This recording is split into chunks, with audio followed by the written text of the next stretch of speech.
마태복음 4장 17절입니다.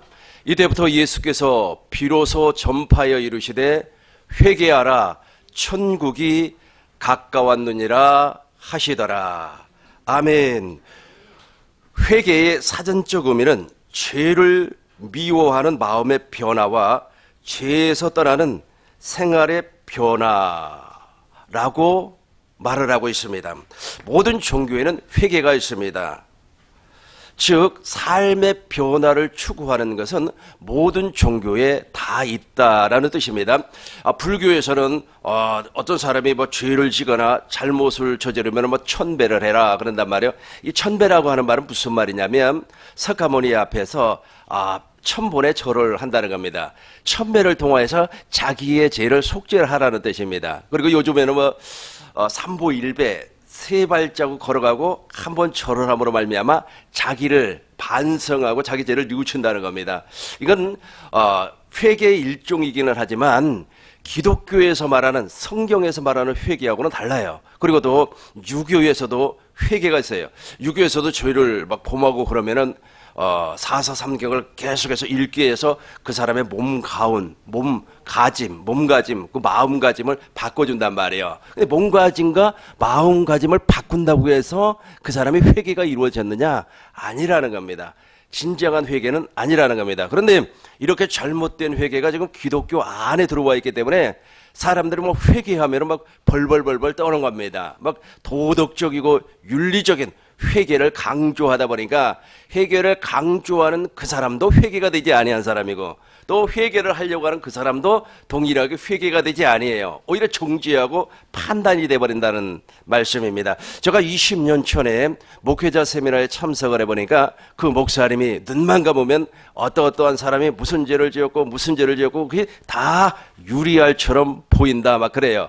그러면서 회개하라고 소리 지르는데 막상 그때 말이야 겁이 나가지고 내가 정말로 하나님 앞에 큰 죄가 지었나 보다 라고 하면서 울고 불고 통회를 했음에도 불구하고 속 사람의 변화가 나타나지 않아요. 그런데 더 놀라운 것은 무엇이냐면 그렇게 회개를 강조했던 그 목사님도 실상은 물과 성령으로 거듭난 사람이 아니에요. 그 사람도 진짜 회개를 해본 사람이 아니에요. 그럼에도 불구하고 회개하라고 난리를 하는 겁니다. 그러다 보니까 어떻게 돼버리는 겁니까? 정죄가 돼버려요. 성도를 정죄하고 판단하게 된다는 겁니다. 이 정죄와 판단은 우리의 소관이 아닙니다. 하나님만 하는 겁니다. 그런데 회개하라고 하면서 아마 환상으로 저 사람이 말이야 어제 부부싸움을 했다라고 하는 것이 보였나 봐요. 그것을 보였으면 하나님의 사랑으로 덮어줘야 되는데 그걸 끄집어내가지고 회개하라 하고 소리를 지른단 말이에요. 그러니까 난리가 나는 거야. 그러니까 가슴을 치면서 죽일년 하면서 그럼에도 불구하고 속 사람의 변화가 일어나지 않아요. 이런 사람을 무엇이라고 얘기하느냐 하면 성경에서는 율법주의자라고 그래요. 이 율법주의자라는 말은 무슨 말이냐면 자기도 변화가 되지 않았어요. 자기도 속 사람이 변화가 되지 아니했음에도 불구하고 율법으로 말미암아 자기의 외형적인 모습을 변화를 시키려고 한다는 거예요. 즉 하나님의 말씀, 하나님의 계명, 하나님의 율법을 통하여서 육신의 생명을 변화시키려고 해요. 육신의 생명으로 육신의 생명을 변화시키려고 하는 겁니다. 이런 사람들에게 나타나는 것이 무엇이냐면 자기예요. 나는 이렇게 거룩하게 살고 있다라고 한다는 겁니다. 그래서 상대를 정죄하고 판단을 하는 겁니다. 이것은 잘못된 회개예요. 회개가 되지도 아니했어요. 그럼에도 불구하고 회개하라고 소리를 지르는 겁니다. 또 어떤 사람은 말이야 하나님 앞에 내가 회개를 하기 위해서 금식을 한다, 고행을 한다 라고 하지만 그것도 역시 잘못된 회개인 겁니다. 마틴 루터라고 하는 사람이 있습니다. 종교개혁자입니다. 이 사람이 정말로 회개하기 위해서 날마다 하나님 앞에 금식을 하고 심지어는 성당 계단을 무릎으로 기어 올라갔어요. 그럼에도 불구하고 아주 말이야 속 사람 즉 속에 있는 죄가 사라지지 아니한 거예요. 죄 사함이 이루어지지 아니에요. 그런 죄사함이 이루어지지 않아요. 심지어는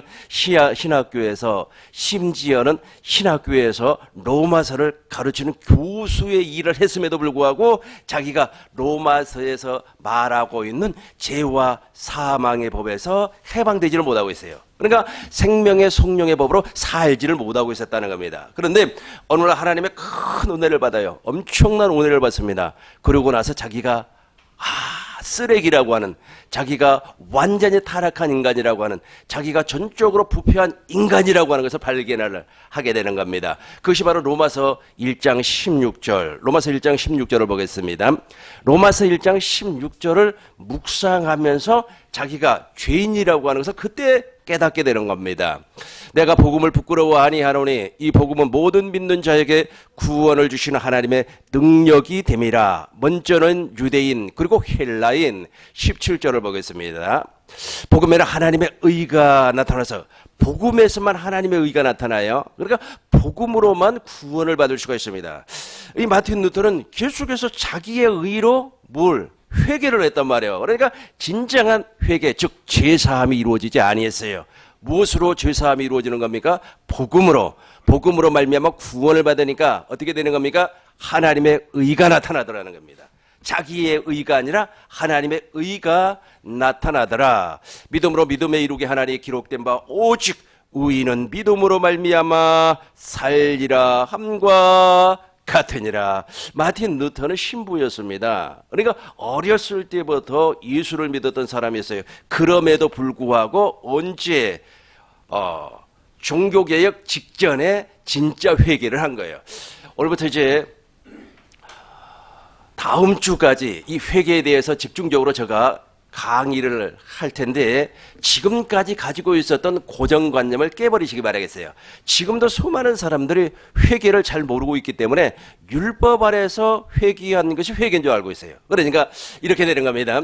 제가 아는 여자 전도사님이 있었습니다. 이 여자 전도사님이 죽었어요.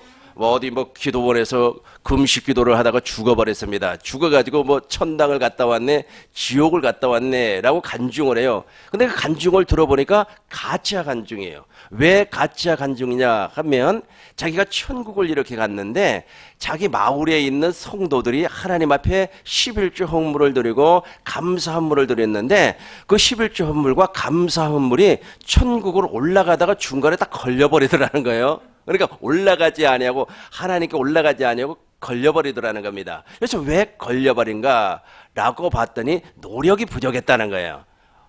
뭔가 이상하죠? 아니에요. 노력이라고 하는 말 자체가 잘못된 거예요. 그러니까 이분은 말이야, 천국을 보고 왔다고 할지라도 이 사람은 진정한 회개를 해본 사람이 아니에요. 그러니까 율법 아래에 있었던 사람입니다. 그래서 이분이 말이야, 천국을 다녀왔다 그래가지고 아주 이게 11조 생활 잘못한 사람, 감사헌금 잘못한 사람이 있으면 막 공격을 하는 거예요. 막 판단하고 종결을 하는 겁니다. 하나님께서 그런 걸 받으시겠냐고, 하나님께서 그런 더러운 돈을 받겠느냐라고 하면서 책망을 해요. 실상은 자기도 그런 사람이에요. 자기도 그런 인간이라니까. 그 말을 하고 있는 그 인간도 그런 사람이에요.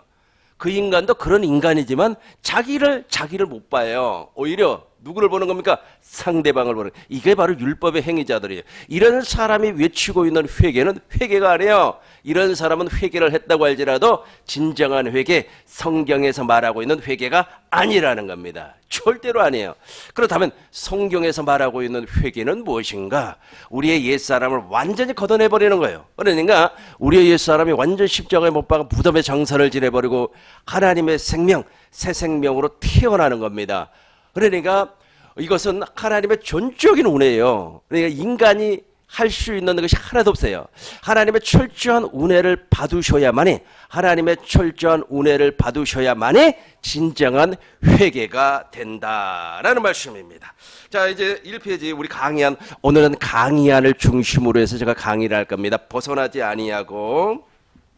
그러나부터 보겠습니다. 그러나 이것은 율법 아래 있는 자들이 하는 것으로서 진정한 회개가 아닙니다. 내가 지금 진정한 회개가 아닌 것을 몇 사람 예를 들어서 지금 설명을 했죠. 아마 여러분들도 했을 겁니다. 아마 말이야, 굴자, 즉 A4 용지에다가 막 글을 써가지고 막 제일 목록을 작성을 해가지고 하나님 앞에 나가면 그것이 용서함 제사함을 받는다. 천만의 말씀이에요. 또 어떤 사람은 말이야 기도를 하는데 막 필름처럼 말이야 막 자기 죄가 막 쫙 지나가더라는 겁니다. 그래서 용서해 달라고 그랬어요. 그것이 회개인 줄로 알고 있습니다. 물론 그것이 율법 아래 회개일 수는 있어요. 그러나 진정한 회개, 속 사람의 변화가 오는 회개는 아니라는 겁니다.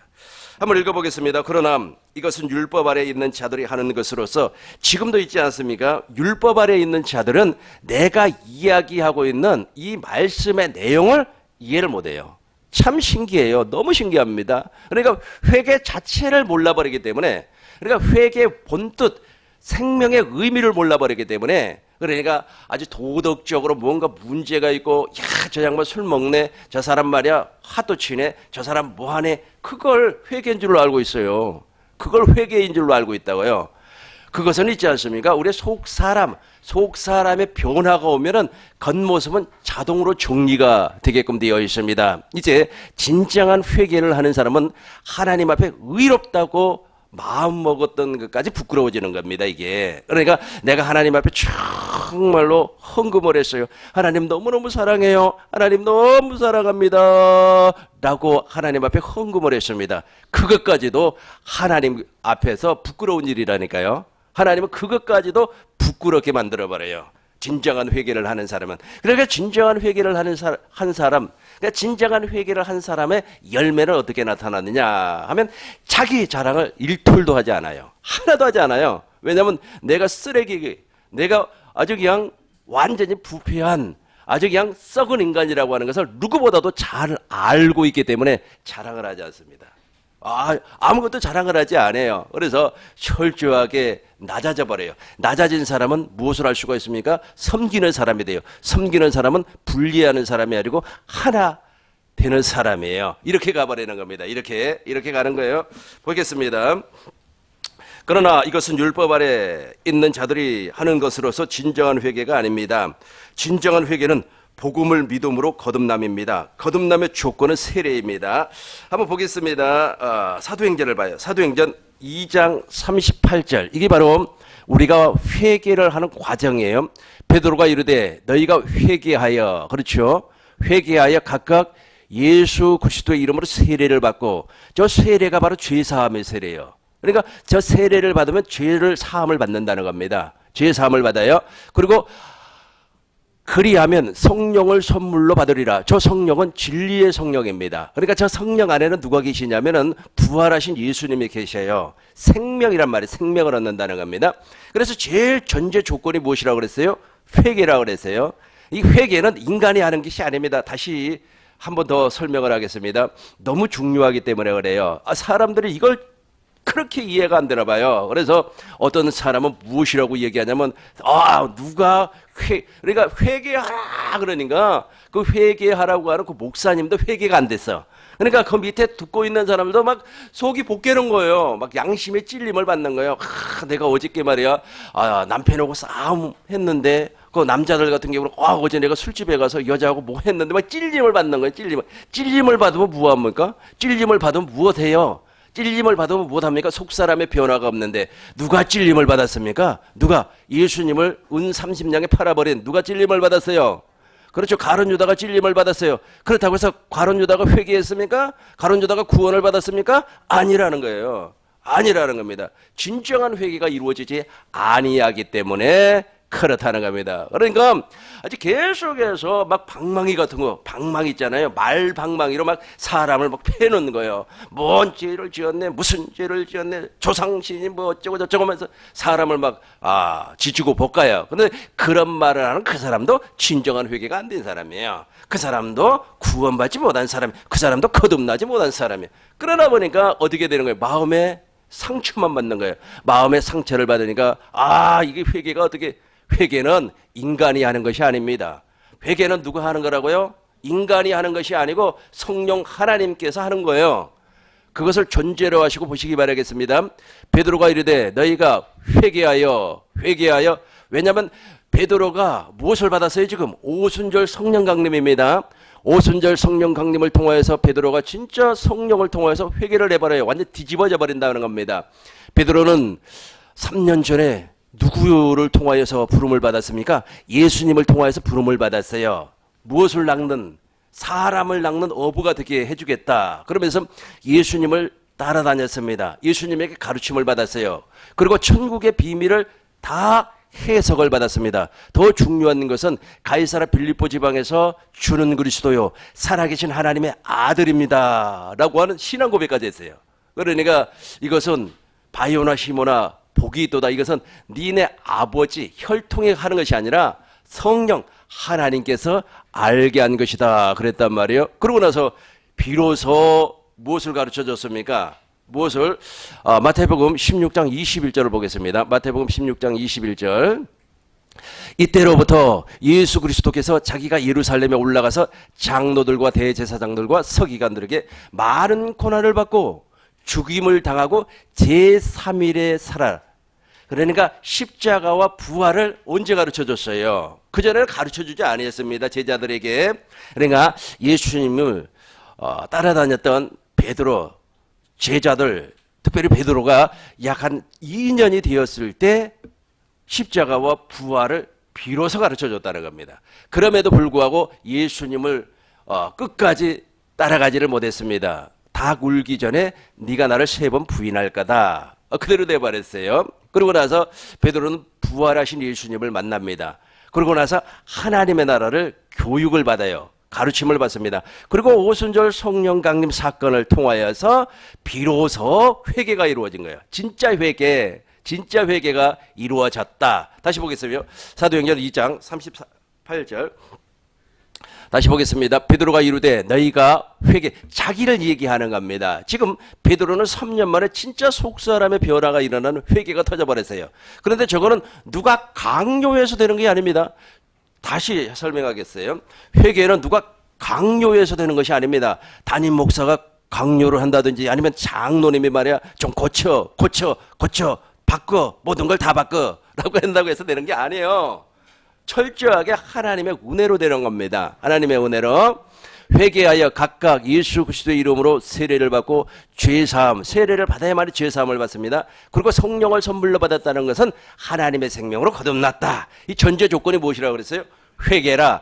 이 회개는 철저하게 하나님의 은혜예요. 다시 한번 더 이것을 살펴보고 이쪽으로 오겠습니다. 어디를 보시냐면은 에베소서 2장 5절부터 보겠습니다. 에베소서 2장 5절. 허물로 죽은, 그러니까 허물이 무엇이에요? 우리 옛사람을 말하는 겁니다. 허물로 죽은 우리를 그리스도와 함께 살리셨고 부활입니다. 너희는 은혜로 무엇을 받았어요? 구원. 은혜로 구원을 받아요. 그러니까 은혜로 구원을 받으려면 철저하게 은혜로 회개가 이루어져야 돼요. 이걸 내 개인을 여러분들께 간증을 통하여서 설명을 하겠습니다. 저는 20대 초반에 24살에 성령을 받았어요. 소위 말해서 성령. 그러니까 막 방언하고 예언하고 떼굴떼굴 막 굴르고 그런 성령을 받았단 말이에요. 아주 기도를 하면 등줄기에서 막 땀이 뻘뻘 흘러내려요. 그리고 심지어는 있지 않습니까? 제가 모든 재산을 다 팔아 가난한 집사님에게 줘버리고 제가 산속에 들어가서 6개월 동안 텐트를 치고 살았어요. 눈밭에서 말이야. 얼마나 추운지 몰라요. 처음에는 너무 추워서, 근데 조금 있으니까 너무도 무서워서, 왜냐면 귀신이 막 새벽마다 꿈에 나타나니까 얼마나 무서워요.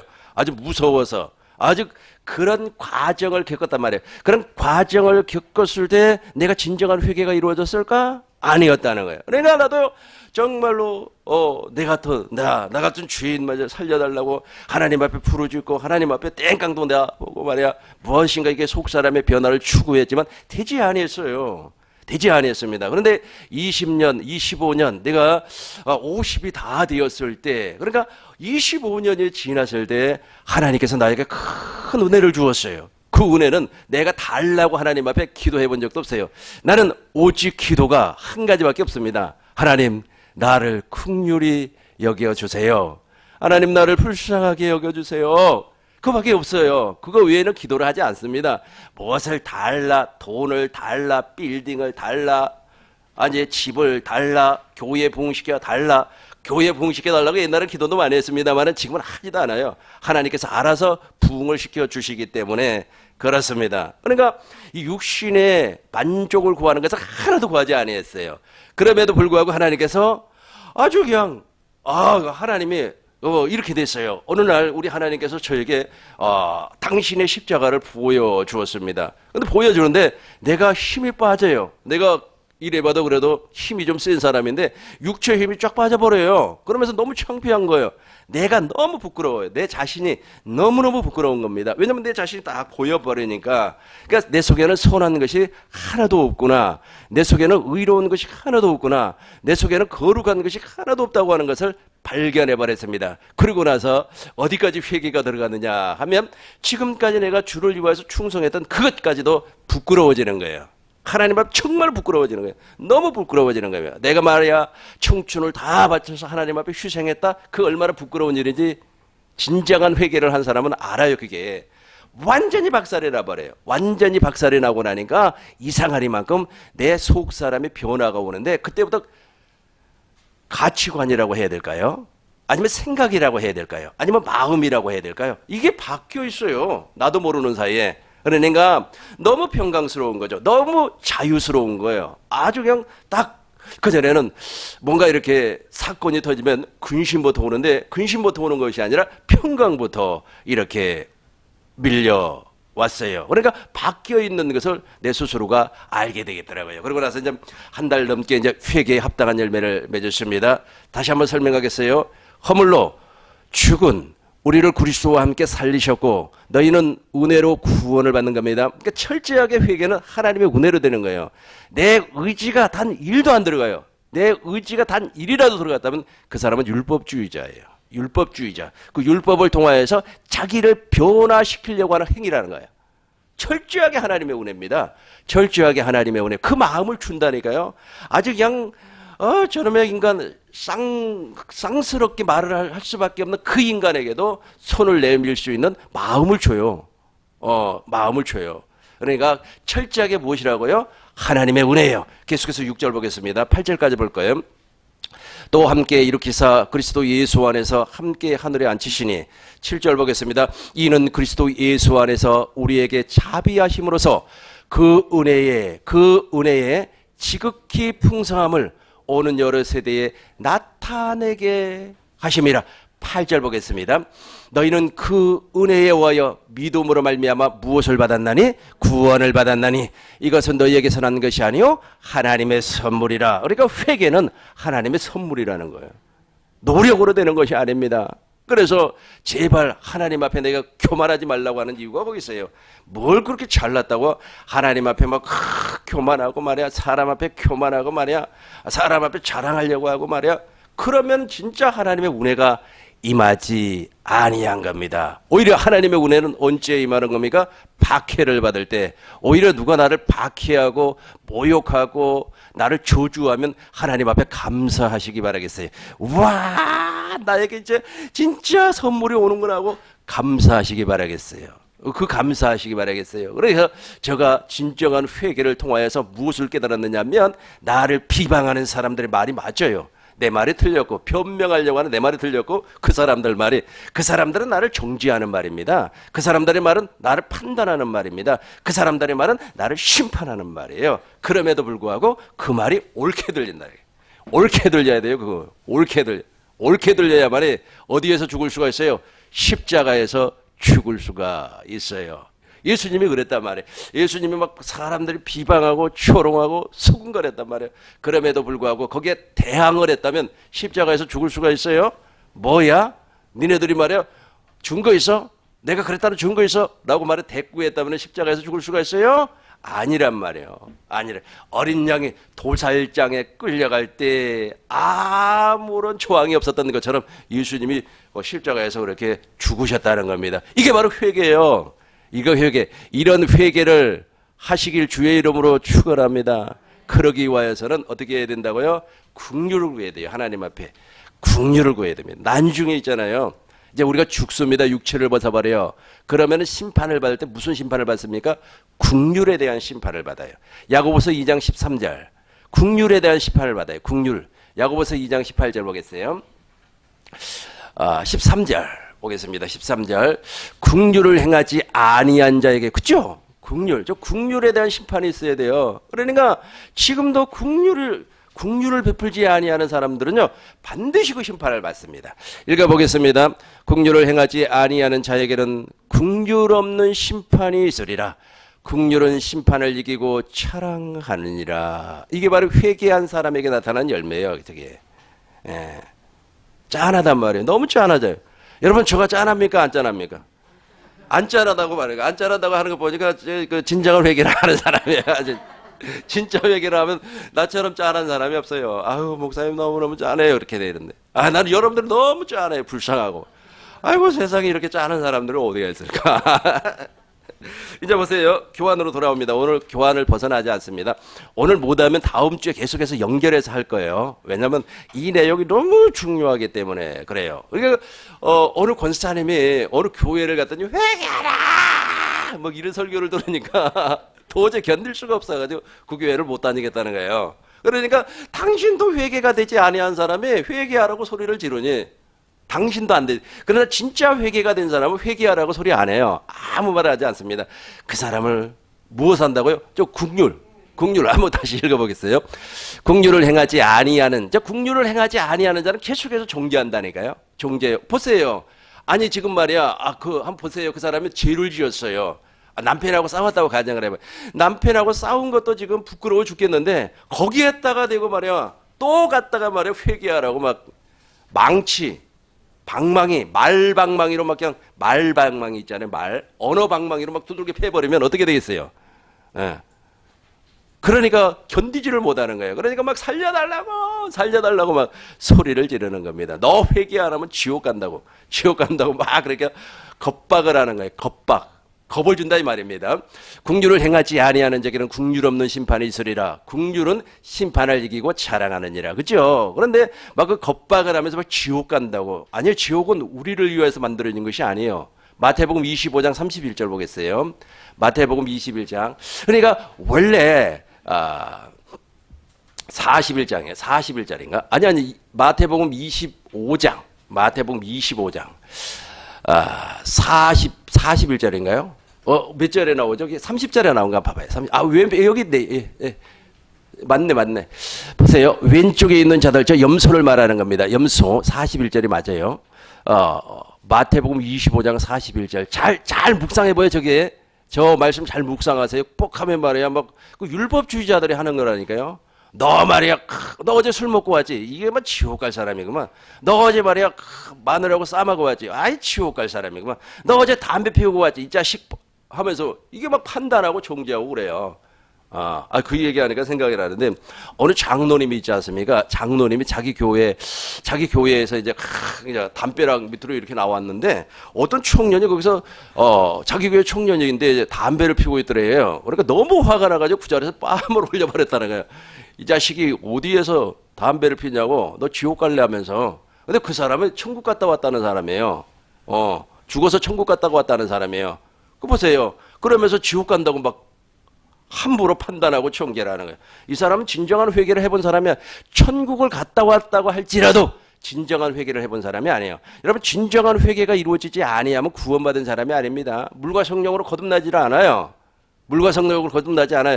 보면 얼마나 그럴까. 한번 생각을 해봐요. 그 친구가 한번 생각해봐요. 젊은 친구가 말이야. 그래도 예배당에서 예배 드리기 전에 그래도 여러분 얼마나 참 불쌍해요. 얼마나 불쌍합니까? 근데 그런 마음이 안 나온다니까요. 진정한 회개가 되지 아니하기 때문에. 왼편에 있는 자들에게 이르되 저주를 받은 자들아, 나를 떠나 마귀와 그 사자들을 위하여 예비된 영영한 지옥불에 들어가라. 그러니까 지옥은 누구를 위하여서 만들어진 겁니까? 마귀와 마귀의 졸개들, 귀신들이 들어가게끔 만들어진 것이 지옥이에요. 그런데 멀쩡한 사람을 지옥으로 가라고 난리를 치니 그걸 무슨 주의자라고요? 율법주의자들. 그 율법주의자들 밑에 있으면 사람 막 돌아버립니다. 돌아버린다는 말은 무슨 말이냐면 늘 긴장 상태에 있어야 돼요. 막 계속 긴장 상태에 있어야 돼요. 내가 말해 주일 성수보다면 말 지옥 가는 거 아닌가? 내가 말해 금식하는 말에 금식을 예를 들어서 일주일을 작정을 했는데 5일밖에 못했어. 어떻게 이틀 못했는데 나 지옥 가는 거 아니야? 막 그런단 말이에요. 계속해서 겁박을 주기 때문에 뻑하면 지옥 간다고 하니까 뻑하면 지옥 간다고 하니까 물론 어디 안에 있는 사람이 지옥 가는 겁니까? 마귀 안에 있는 사람, 즉 육신의 생명으로 사는 자들은 마귀가 지옥 갈 때 그 친구도 따라서 지옥을 가는 겁니다. 왜? 마귀 안에 있었기 때문에 그래요. 마귀 안에 있었기 때문에 지옥을 가는 겁니다. 그 안에서 살았기 때문에. 우리는 어디에서 사는 겁니까? 그리스도 예수 안에서 사는 겁니다. 그래서 어디를 갑니까? 천국을 가는 것이다. 이해가 되셨죠? 네, 이제 1페이지 보시기 바라겠어요. 이제 본문으로 돌아오겠습니다. 마태복음 4장 17절 보겠습니다. 이때로부터 예수께서 비로소 전파하여 이르시되 회개하라. 그렇죠? 회개하라가 전제 조건입니다. 천국이 가까웠느니라. 보겠습니다. 예수님은 말씀이 육신이 되어서 오셨습니다. 살아계신 하나님 아버지는 예수님 안에 성령으로 함께 계셨습니다. 따라서 예수님은 천국 하나님의 나라로 오셔서 자신을 복음으로 전파를 했습니다. 예수님이 보세요. 예수님이 새 언약의 중보자, 예수님이 천국, 예수님이 또 무엇입니까? 복음이에요. 그러니까 이 부분을 설명하기 전에 간단하게만 앞서서 설명을 하겠습니다. 하나님께서는 아브라함을 통하여서 무엇을 약속을 하셨냐면 가나안을 약속을 했습니다. 이 가나안이라고 하는 것은 영토적인 개념이 아니에요. 하나님의 나라를 모형으로 설명을 하고 있습니다. 그러니까 하나님의 나라라고 하는 것은 말쿠트, 야훼, 이게 히브리어란 말이에요. 하나님의 왕국을 얘기하고 있습니다. 그러니까 즉 하나님께서 가나안 땅에 하나님의 왕국을 세우겠다는 뜻이에요. 그래서 하나님의 왕국에는 누가 존재를 하는 겁니까? 하나님의 자녀가 있고 그 왕국을 대표하는 왕이 있어야 돼요. 그리고 땅이 있어야 되는데 그 땅은 바로 가나안 땅입니다. 그래서 우리 하나님께서 모형으로 주었어요. 그 대표적인 사람이 누구냐면 다윗 왕입니다. 그런데 그것은 다 모형이고 실제가 와버려요. 그 실제가 누구냐면 예수님입니다. 그래서 예수님 자신이 하나님의 나라, 예수님 자신이 무엇이라고요?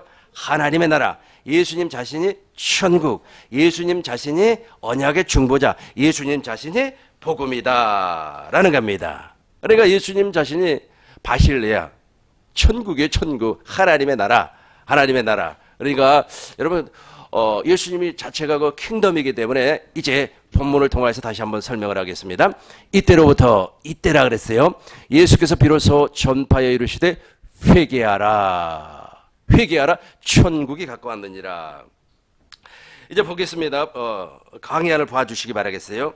그리고 전제 조건은 그러니까 우리가 예수 그리스도 하나님의 나라 안으로 들어가기 위해서는 전제 조건이 있습니다. 그것이 바로 회개란 말이에요. 그래서 우리가 이제 제가 영어로 써놨는데 이거 바로 킹 제임스 버전이에요. 그러니까 킹 제임스 버전. 우리가 보편적으로 지금 킹 제임스 버전을 보지 않는데 킹 제임스 버전으로 한번 해석을 했습니다. 요즘은 NIV를 많이 보죠. 근데 킹 제임스 버전이 오히려 본문에 원문에 가깝게 이렇게 해석이 되어 있다 그래요. 보겠습니다.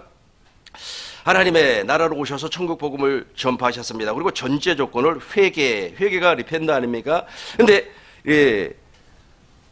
주님이 회개하라 그랬는데 무엇을? 회개를 위하여서 더 킹덤 오브 헤븐, 하나님의 나라. 그러니까 하나님의 나라가 이 전치사를 보니까 무엇을 위하여서 하나님의 나라가 왔다는 거예요. 무엇을 위하여서 하나님의 나라가 온 거예요? 그러니까 하나님의 나라가 무엇을 위하여서, 즉 회개를 위하여서 하나님의 나라가 왔다. 예수님이 이 땅에 오신 목적이 바로 무엇이라고요? 하나님의 나라인데 회개, 그 전제 조건입니다. 그것을 위하여서 오셨다라는 겁니다. 그리고 장소, 예수님께서 어떤 장소에 나왔다는 겁니다. 그런데 그 장소가 너무 가까워요. 얼마나 가까워요?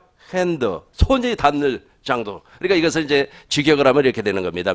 예수님께서 하나님의 나라로 오셨는데 무엇을 위하여서? 회개를 위하여서. 그 회개를 위하여서 예수님이 오셨어요. 그런데 너무 가까운 장소에 와 있다는 거예요. 그 장소가 손이 닿을 정도의 가까운 장소에 예수님이 하나님의 나라가 왔다는 겁니다. 그런데 그 안으로 들어가기 위해서는 무엇을? 회개를 해야 된다는 거예요. 회개를 해야 된다. 그렇지 않으면 어디에 들어갈 수가 없다? 그렇죠. 어디에 들어갈 수가 없다? 하나님의 나라에 들어갈 수가 없다. 다시 한번 정리를 하겠습니다. 예수님께서 너무 가까운 장소에 하나님의 나라로 와 있다. 이 손을 대면 만질 정도요. 그러니까 지금 여러분 옆에가 지금 하나님의 나라가 있어요. 그러니까 사람들은 하나님의 나라라고 하니까 저 멀리 아주 그냥 엄청나게 멀리 있는 그것이 바로 하나님의 나라인 줄로 알고 있는데 그렇지 않다는 거예요.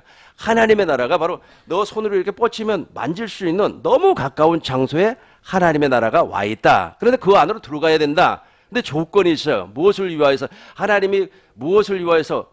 하나님의 나라가 무엇을 위하여서 왔다고요? 회개. 그러니까 회개를 통하여서만 그 안으로 들어갈 수가 있다. 그러나 회개가 되지 아니하면 들어갈 수가 없다라는 말씀입니다. 다시 한번 본문으로 돌아가겠습니다. 이때부터 예수께서 비로소 전파에 이르시되 뭐하라? 회개하라. 그렇죠? 회개하라. 그러면 어디에 들어갈 수가 있다고요? 천국에. 천국이 바로 하나님의 나라, 킹덤 안으로 들어갈 수가 있다라는 겁니다. 그런데 저 안으로 들어가기 위해서는 전제 조건이 회개인데 이 회개가 바로 하나님의 나라가 바로 회개의 바로 앞에 있다는 거예요. 그러니까 어떻게 설명을 해야 될까요? 그러니까 이렇게 한번 생각을 해봐요. 내가 그동안 있지 않습니까? 좋아하는 사람을 찾아서 전국으로 돌아다녔습니다. 아주 그냥 내가 내 이상형은 말이야 저기에 있을 거야, 저기에 있을 거야, 저기에 있을 거야 하면서 팔도를 다녔습니다. 그리고 심지어는 미국도 가봤고 유럽도 가봤고 그것도 안 돼서 동남아까지 가서 내 이상형을 찾으려고 했어요. 그런데 말이야 세상에 이상형이 그 멀리에 있는 것이 아니라 어디에 있더라고요? 손 닿는 데 있어요. 손 닿는데 내 이상형이 있더라. 그런데 내가 그 이상형하고 이렇게 마음이 맞아서 결혼을 하려면 그 안으로 들어가려면 전제 조건이 무엇이었다고요? 회개인데 그런데 내가 그 사람의 마음을 얻어야 되는데 그 방법이 바로 내가 변화되는 거라는 거예요. 변화되는가? 이해가 됐죠? 이 변화가 되지 아니하면 절대로 들어갈 수가 없어요. 이 변화는 무슨 변화라 그랬어요? 그러니까 옛사람을 십자가에 못 박아 무덤에 장사를 지내고 하나님의 생명으로 거듭나는 겁니다. 그래서 이것은 내가 추후에 논문을 하나 쓰려고 이렇게 잡아봤어요. 장소적인 개념의 회개. 사실 이게 없어요. 이 말은 내가 만들어낸 말입니다. 그래서 이건 내가 이제 예를 들어서 내가 논문을 쓴다면 이 장소적인 개념을 통하여서 회개가 어떻게 이루어지는가라고 해서 주장을 계속해서 근거를 성경의 텍스트가 근거이기 때문에 성경을 통하여서 또 학자들의 의견을 통하여서 제시를 하면 이것이 내 이론이 돼버리는 거예요. 나의 이론이 돼버리는 겁니다. 그래서 이 장소적인 개념의 회개라는 말은 내가 처음 쓰는 말입니다. 그리고 중요한 것은 무엇이냐면 그 장소가 바로 무엇이라고 그랬어요? 킹덤 오브 헤븐이에요. 그러니까 하나님의 나라예요. 하나님의 나라가 장소 아닙니까? 다시 한번 설명하겠어요. 나라는 세 가지의 조건을 갖추어야만이 나라가 되는 겁니다. 첫 번째는 장소, 즉 땅이 있어야 돼요. 영토가 있어야 돼요. 두 번째는 백성이 있어야 됩니다. 세 번째는 주권이 있어야 돼요. 이 주권이 없으면 아무리 말이야 난리를 쳐도 우리 대한민국은 주권이 누구에게 있어요? 국민에게 있지 않습니까?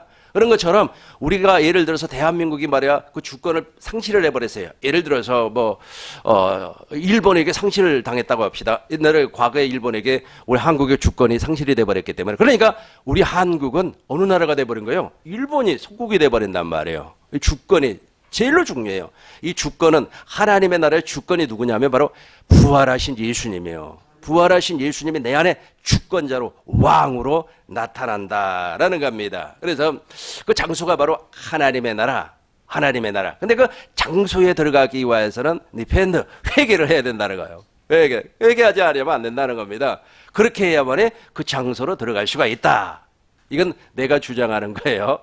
나중에 제가 논문 써가지고 여러분들한테 발표할 때 여러분들 꼭 참고하시기 바라겠어요. 그리고 두 번째는 제가 시간적인 개념의 회개다 이렇게 한번 잡아봤습니다. 다시 한번 설명합니다. 하나님의 나라에 들어가려면 어떻게 된다고요? 그렇죠. 반드시 그 장소가 어디가 있다고 그랬어요? 우리 손 닿는 곳 너무 가까이 있어요. 멀리 있는 것이 아니에요. 멀리 있는 것이 아닙니다. 막 천지 사방 쫓아다니지 마시고 여기에 있어요. 여기에 있어요.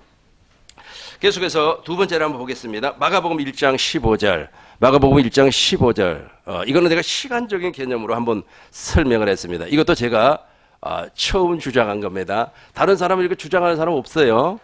그래서 이것을 제가 나중에 논문을 쓰게 된다면 어떻게 된다고요? 내 이론이 돼버리는 거예요. 내 이론. 그러나 내 이론이 아니고 하나님의 이론이 되겠죠. 그죠? 한번 읽어보겠습니다. 시작. 이루시되 때가 찼고 하나님의 나라가 가까웠으니 회개하고 복음을 믿으라 하시더라. 그죠? 잘 보세요. 때가 찼다 그랬어요. 저 때라고 하는 말이 아주 중요한 말이죠. 카이로스라고 하는 말인데, 저 카이로스라고 하는 것은 사실은 우리 기독교적인 용어가 아닙니다. 그리스 신화에 나온 기의 신이라고 하는 그 신의 이름이에요. 그런데 성경학자들 있지 않습니까? 특별히 신약 성경은 무엇으로 기록이 되어 있죠? 그렇죠. 헬라어로 기록이 되어 있습니다. 그리고 구약 성경은요, 히브리어로 기록이 되어 있죠. 그래서 그 히브리어로 기록이 되어 있기 때문에 히브리어는 어디에 영향을 많이 받았냐 하면 아람. 그러니까 아람어라고 하는 것은 무엇이냐면 이스라엘 사람들이 포로로 잡혀갑니다. 그러고 나서 언어를 잃어버려요. 그러고 나서 변질된 언어가 아람어예요. 그래서 예수님께서 쓰신 언어가 아람어입니다. 그런데 지금 이스라엘 사람들이 쓰고 있는 저 언어는 과거에 모세 시대 때 썼던 히브리어가 아니에요. 모세 시대 때 썼던 히브리어는 현존하지 않고 있습니다. 그러나 무엇으로만 남아있어요? 문서로만 남아있죠. 그런데 철저하게 히브리어는 하나님 앞에 영향을 받았어요. 그리고 선민이라고 하는 이스라엘, 즉 히브리 사람들에게 영향을 받았습니다. 근데 이 헬라어는 그렇지 않아요. 헬라어는 어디에 영향을 받았습니까? 그리스라고 하는 나라에 영향을 받았어요. 그런데 이 헬라어에서는 저 시간을 카이로스로 이렇게 해석을 하고 있습니다. 그래서 때가 찼고, 이제 저걸 내가 설명하려고 그래요. 그러니까 우리가 회개가 이루어지려면 저 때가 차야 돼요. 때가. 그러니까 여러분들도 목욕탕에 언제 가는 겁니까? 때가 차야 가는 거 아니겠어요? 그렇죠? 그런 것처럼 저 하나님의 시간이 있어요. 하나님의 시간이 되지 아니하면 회개가 이루어지지 않아요. 그러니까 예수님께서 2000년 전에 이 땅에 오셨는데 왜 오셨습니까? 하나님의 때, 하나님의 시간이 됐다는 겁니다. 무슨 시간이 됐느냐 하면 어떤 학자가 주장하는 것을 내가 세 가지로 한번 설명을 하겠습니다. 예수님께서 2000년 전에 오실 수밖에 없는 하나님의 시간이 됐다라고 주장을 하는데 그 주장이 바로 세 가지입니다. 첫 번째는 로마가 세계를 다스리고 있었다. 그래서 모든 사람들은 로마가 쓰는 이 헬라어, 다시 말해서 그리스어를 쓰고 있었다. 오늘날은 영어가 세계 공통어가 아닙니까? 그런데 그 당시에는 무엇이 그리스어가 세계 공통어가 되었다. 바로 무엇을 증거할 수 있는 환경이 만들어졌다. 복음을 증거할 수 있는 환경이 만들어졌다. 이게 첫 번째예요. 두 번째는 아주 로마가 전쟁을 하기 위해서 길을 닦아놨어. 길을 막 사방팔방 길을 닦아놨어요. 그래서 모든 길은 어디로 통한다? 로마로 통한다. 그래서 복음을 증거할 수 있는, 복음을 전파할 수 있는 환경이 만들어졌다. 그래서 예수님이 올 수 있는 조건이 만들어졌다. 세 번째는 예수님께서 십자가에 죽을 수밖에 없는 조건이 만들어졌다는 거예요. 그것이 무엇이었느냐 하면 로마를 통하여서 이스라엘 사람들이 철저하게 박해를 받고 있었다. 왜냐하면 식민지였기 때문에. 그래서 그 사람들은 무엇을 강구를 했다? 정치적인 메시아를 구했다는 겁니다. 그래서 예수님께서 오병이어의 기적을 나타냈을 때도 예수님을 어떻게 했습니까? 땅의 임금을 삼으려고 그랬어요. 철저하게 예수님을 땅의 왕, 땅의 임금을 삼으려고 했다. 그 초성이 됐다는 겁니다. 그러니까 예수님은 아니라고 거부를 하죠. 나는 땅의 임금이 아니라는 거죠. 그러고서 내 나라는 어디에 있다? 너희 안에 있다는 겁니다. 그리스도의 나라는, 하나님의 나라는 여기 있다 저기 있다 하는 것이 아니라 내 안에 있느니라. 그런데 이것을 누가 몰랐다고요? 빌라도가 몰랐어요. 내 나라는 여기에 속하는 것이 아니라 그랬죠. 빌라도는 진리를 몰랐기 때문에, 하나님을 몰랐기 때문에, 예수님을 몰랐기 때문에 멸망을 받은 사람입니다. 그런데 여기에서 제일로 중요한 건 세 번째. 이 세 번째가 무엇이냐 하면 예수님이 십자가에서 속죄 제물이 되고 제3일에 부활해서 영원한 그리스도, 영원한 하나님의 아들로서 언약의 중보자가 될 수밖에 없는 상황이 다 만들어졌다. 이걸 따라 그랬대. 때. 이해됐죠? 이해됐죠? 그래서 때가 돼서 예수님이 오셨습니다. 때가 찼고 하나님의 나라가 가까이 왔으니 회개하고 복음을 믿으라 하시더라. 그래서 제가 시간적인 개념이라 이렇게 설명을 해놨어요. 즉, 맨 밑에를 보세요. 즉, 예수님이 너희 손 닿는 곳까지 왔으니, 이제 넘기시고, 회개하고 복음을 믿으라 하였다. 그랬어요. 구약시대 사람들은 예수님을 믿을 수가 없었습니다. 단지 오실 메시아를 믿었던 것 뿐이었습니다. 그러나 오늘날 사람들은 하나님의 시간 안에서 값없이 주시는 하나님의 은혜에 따라서 오신 메시아, 곧 예수님을 믿고 회개를 하시고 있어요. 그렇죠? 그러니까 이렇게 돼요. 한 번 더 설명을 하겠습니다. 아브라함을 설명하겠습니다. 아브라함은 75세에 부름을 받았어요. 부름을 받고 바로 아주 그냥 할례가 이루어져서 이삭과 같은 사람을 낳아버려야 되는데 아직까지 때가 되지 않았어요. 여러분들도 때를 잘 기다리시길 바라겠습니다. 그러니까 어떤 분이 있지 않습니까? 나는 예수 믿은 지가 얼마 안 됐기 때문에 나는 열심히 올려가지고 어떤 사람 30년 간 것을 나는 3년 안에 해치워야 된다는 거예요. 그거 아주 위험한 겁니다. 그거 아주 위험한 거예요. 그게 위험한 겁니다. 한번 보세요. 자기의 잘못된 습관을 고치려면 있지 않습니까? 예를 들어서 그 습관으로 내가 30년을 살았다고 가정해봐요. 그러면 30년의 시간이 필요해요. 다시 고치려면. 이게 그러니까 육신의 생각과 육신의 마음에서 나오는 그 행동을 고치는데도 30년이 걸려요. 무슨 말이냐면 제가 과거에 그 율법의 행위자로 살았을 때는 비판을 잘했습니다. 아주 비판을 잘했어요. 근데 이걸 고치기가 그렇게 힘들어요. 막 입에다가 그냥 마스크를 끼고 다니고 아주 입에 자갈을 물고 다녀도 이상하리 만큼 그게 안 고쳐져요. 근데 얼마가 걸렸다고요? 내가 한 15년 정도 그렇게 비판하는 생활을 했는데 15년 동안 그걸 고쳤어요. 그러니까 보세요. 그러니까 행동 하나 고치는 것도 그렇게 오래 걸리는데, 네, 그거는 이제 버리고요.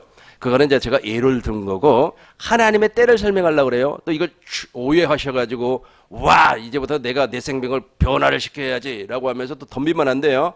덤비면 또 하나님의 때는 엄청 길어져 버려요. 그러니까 아브라함이 75세의 부름을 받고 100세의 이삭을 낳았습니다. 100세의 이삭을 낳을 때가 바로 때예요. 때. 누구의 때? 하나님의 때. 이 때가 되기 전까지 우리 하나님께서는 아브라함을 율법 아래다가 놓아버렸어요. 육신 가운데 놓아놔버렸어요. 그러고 나서 100세가 되어서 이삭을 낳았을 때 진짜 믿음이 왔습니다. 이게 바로 회개예요. 그러니까 진정한 회개는 아브라함이 언제 했느냐 하면 25년이 지나고 나서 24년이 지나고 나서 99세 할례를 받고 25년 즉 100세가 될 때 이삭을 낳았다. 이게 바로 진정한 회개예요. 그러니까 제가 아까 말씀드렸잖아요. 내가 막 회개하려고 그렇게 그렇죠. 발버둥을 그랬단 말이에요. 나 좀 살려달라고. 하나님 나 좀 살려. 그래도 안 돼요 그게. 안 돼요. 그래도 될 대로 되라. 하나님 다 원래 그런 인간 아닙니까? 원래 나 그런 인간이에요. 라고 하면서 했더니 하나님께서 은혜를 주셔가지고 50이 다 되었을 때 은혜를 주셔서 그 은혜 가운데 진정한 회개가 되더라는 겁니다. 여러분 진정한 회개가 되고 나면 그때부터는 누구를 낳느냐 하면 이삭을 낳아요. 이삭을 낳는다는 말은 무슨 말이냐면 내가 하나님의 나라가 됐다는 거예요. 하나님의 나라 세 가지 조건 이야기했죠. 영토, 그 다음에 백성, 내가 하나님의 자녀예요. 왕이 나타난다는 거예요. 왕이 와. 내 안에서 내 안에서 왕. 그 왕이 바로 부활하신 예수님이에요. 부활하신 예수님이 무엇함으로 말씀하심으로 말미암아 나타나는 거예요. 그 말씀하심으로 말미암아 나타난 그 말씀을 내가 마음으로 믿어 의에 이루고 입으로 시인해서 구원 하나님의 일하심을 날마다 보고 산다라는 겁니다. 이제 하나만 보고 이제 10분 동안 쉬도록 하겠습니다. 갈라디아서 3장 23절 보겠습니다. 아브라함을 얘기하는 겁니다. 믿음이 오기 전에 그러니까 아직까지 완전한 회개가 이루어지기 전에는 아브라함이 육신 아래에 있었습니다. 아브라함 엄청난 은혜를 받은 사람이에요. 우리는 율법 아래 매인받고 계시될 믿음의 때까지 갇혀놓으니라. 24절 보겠습니다. 이같이 율법이 우리를 그리스도께로 그렇죠. 인도 저기에서부터 회개가 이루어지는 겁니다. 초등교사가 되어 우리로 하여금 믿음으로 말미암아 의롭다. 저기 바로 물과 성령으로 거듭남입니다. 25절 보겠습니다. 25절 믿음이 온 후로는 우리가 초등교사 아래 있지 아니하고 그죠? 이제부터는 보세요. 봐봐요. 옛날 회개를 하지 않는 겁니다. 초등교사 아래에 있다는 말은 무슨 말이냐면 그 히브리서 6장을 봐요. 지금 저걸 잘 기억하셔야만 합니다. 히브리서 6장 1절 보겠습니다. 그러므로 우리가 그리스도의 도의 초보를 버리고 죽은 행실 회개, 저기 회개가 나오죠. 저게 바로 초보적인 회개예요. 지금 초보적인 회개를 하는 사람들이 엄청나게 많아요. 이걸 버리라는 거예요. 이걸 버리고 어디로 나가라? 그렇죠. 2절 봐요. 2절 보겠습니다. 세례, 안수, 그리고 맨 밑에를 봐요. 완전한 데로 나가라. 저 완전한 데가 바로 그리스도의 할례예요. 완전한 데. 그러니까 하나님의 생명으로 태어나는 겁니다. 그런데 다시 1절 보겠습니다. 저 초보에 머물러 있다는 거예요. 초보에. 그러므로 우리가 그리스도의 도의 초보를 버리고 죽은 행실을 회개함과 하나님께 대한 신앙과, 저건 다 과거에 가지고 있었어요. 아브라함이 할례 받기 이전에, 즉 이삭을 낳기 이전에 모습이 이거였다니까요. 그때는 초보적인 회개를 하고 있어요. 지금도 내가 아까 제가 설명했죠. 지금도 말해 막 그 회개하면서 살려달라고 그러는데, 그 살려달라고 회개하는 것이 며칠 갑니까? 길어봐야 3일 가죠. 어떤 성질 급한 사람은 3시간이면 다 자기 꼬라지가 나와버리죠. 자기 꼬라지라고 혹시 들어보셨습니까? 자기 본성이 나와버리죠. 뭐 나도 마찬가지입니다만은, 우리도 동일하게 나와요. 그럼에도 불구하고 무엇으로 말미암아 우리는 이길 수가 있어요? 넉넉히 생명의 성령의 법으로 말미암아 넉넉하게 이길 수가 있어요. 이게 달라요. 이게 달라요. 이게 어떻게 한다고요? 달라요. 계속해서 보겠습니다. 2절을 보겠습니다. 세례들과 안수와 죽은 자들의 부활, 영원한 심판에 관한 교훈의 덫을 다시 닦지 말고 어디로 가자? 완전한 대로 나. 그러니까 전부 다 초보적인 회개를 하고 있어요. 초보적인 회개는 아까 제가 무엇이라고 그랬어요? 불교에도 그런 게 있고, 유교에도 있고, 또 어디에도 있다고 그랬어요? 다 있어요. 그리고 그 초보적인 회개는 어디든지 다 있다. 그런데 지금 여기에서 말하는 회개는, 예수님이 말하는 회개는 아까 마태복음 4장 17절에서 말한 것처럼 네 손 닿는 그곳에 하나님의 나라가 와 있으니까 진짜 회개를 통해서 그 안으로 들어가라는 거예요. 이해가 되셨습니까? 10분 동안 쉬도록 하겠습니다.